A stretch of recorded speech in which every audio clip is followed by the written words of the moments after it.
जय श्री कृष्ण। इस बांसुरी को देख रहे हैं आप, इसकी मधुर धुन सुनकर हर कोई मुक्त हो जाता है। परंतु इसकी उसे पीड़ा को कोई नहीं समझ सकता जो इसने बात से बांसुरी बने में पी है। पीड़ा सहकार ही इसमें से और निकलते, जो माँ को शांति देते। इसी प्रकार पत्थर से प्रतिमा को देव रूप बने में चीनी और हथौड़ी की मार सनी पड़ती है।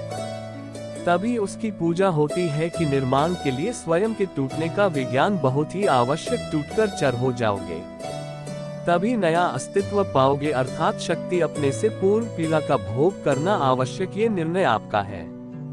पिता होना बड़े आनंद का विषय, और जितना बड़ा आनंद है उससे भी अधिक बड़ा उसका उत्तरदायित्व। आप में सिर्फ कुछ पिता होंगे, कुछ संतान, और मुझे पूर्ण विश्वास पूर्ण करते होंगे।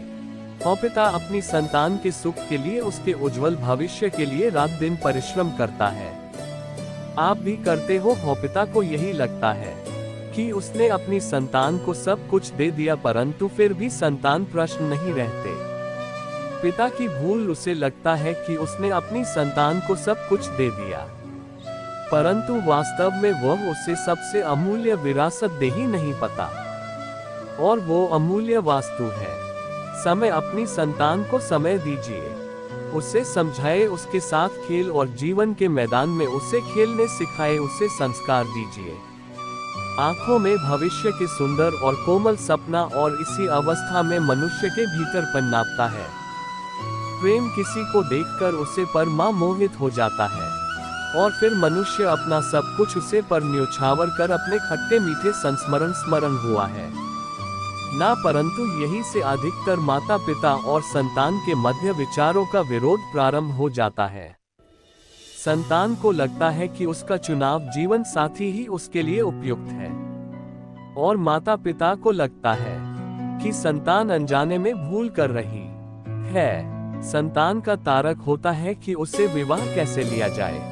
अपने उत्तरदायित्व का बहन और अपनों से बड़ों के माँ फ्रेंडों का भर विवाह करने से पूर्व ये जान लेना आवश्यक, विवाह केवल अपने प्रेम को अपने का मार्ग नहीं है। अब तू विवाह और हर नए जीवन के साथ नए उत्तरदायित्व होते हैं, और यदि इन उत्तरदायित्वों को समझकर निर्णय लिया जाए तो विश्वास कीजिए, आपका दाम्पत्य जीवन आनंद से भारत रहेगा।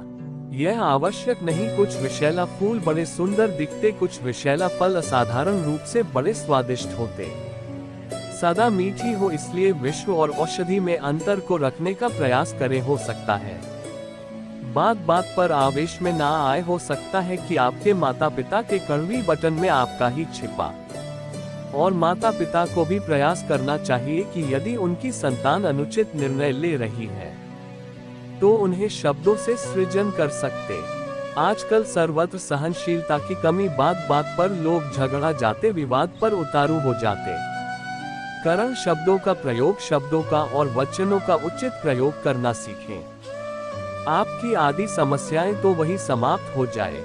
शब्द हमारी सबसे बड़ी पूंजी, उनका सोच समझकर भाले प्रकार उपयोग करना। ईश्वास कर जो शब्द की महिमा और शक्ति को पहचान गया, वो इस सृष्टि के आनंद को भी समझकर आप भी समझिए, अर्थात जीवन जीते समय उसके पश्चात की कल्पना भी करते कि मृत्यु देखने को मिलेगा।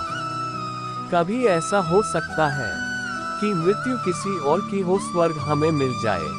हमें स्वर्ग और नरक हमारी ही मृत्यु के पश्चात मिलेगा।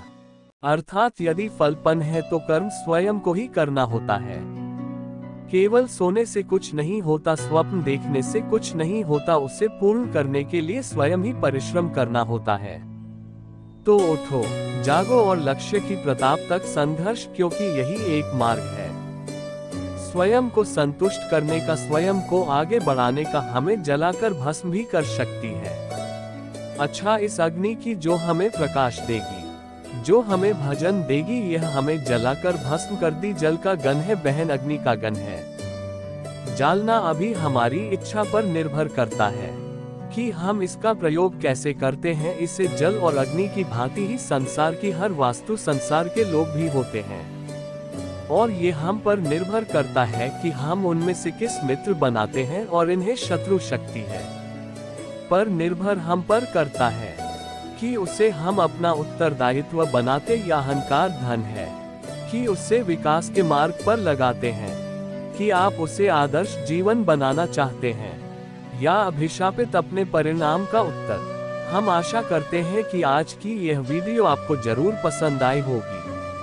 अगर आपको वीडियो पसंद आए हो तो वीडियो को लाइक करें और ऐसे ही जीवन बदलाव लाने वाली वीडियो के लिए हमारे चैनल को सब्सक्राइब करना ना भूलें। वीडियो को शेयर जरूर करें।